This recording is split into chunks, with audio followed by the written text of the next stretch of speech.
As college students entering adulthood, the term health insurance can seem super scary and complicated. Don't worry, we've been there. Let's equip you with the right knowledge to help you break down this beast together.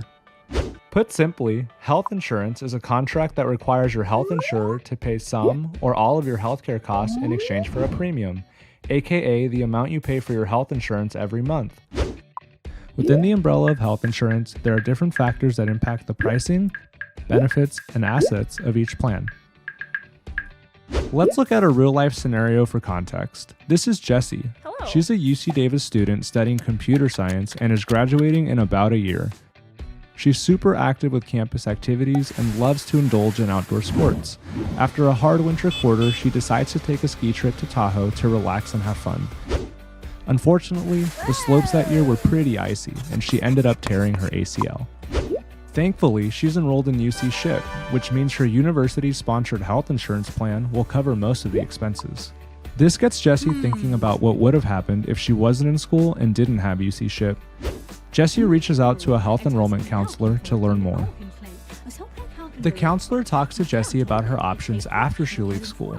These are employer-based plans, where employers have negotiated set plans for their employees, marketplace plans, which provide shopping and enrollment services for medical insurance, or she can stay on her parents' plan until the age of 26 under the Affordable Care Act. When choosing a healthcare plan, there are generally 3 categories of plans to choose from: PPOs, HMOs, and high deductible plans. The counselor recommends Jessie evaluate her healthcare needs and finances to inform her decision.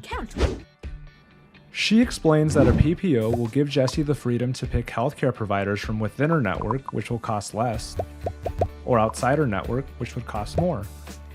Although a bit pricier, PPOs offer more flexibility when it comes to finding providers.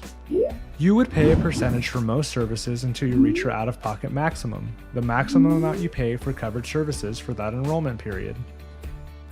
Jessie could also sign up for an HMO, a plan that limits coverage to a pre-made network of contracted doctors and health providers.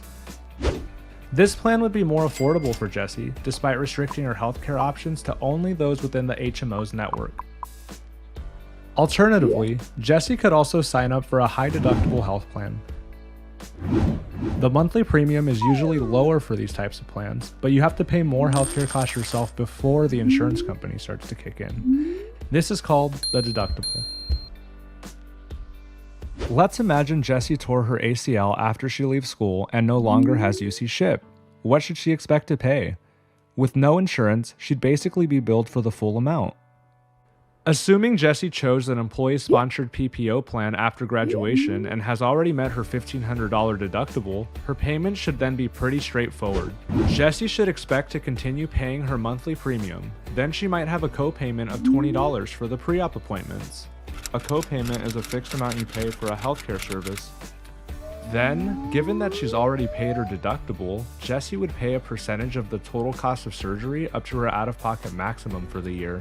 This varies from plan to plan, but let's say for her it is $3,000.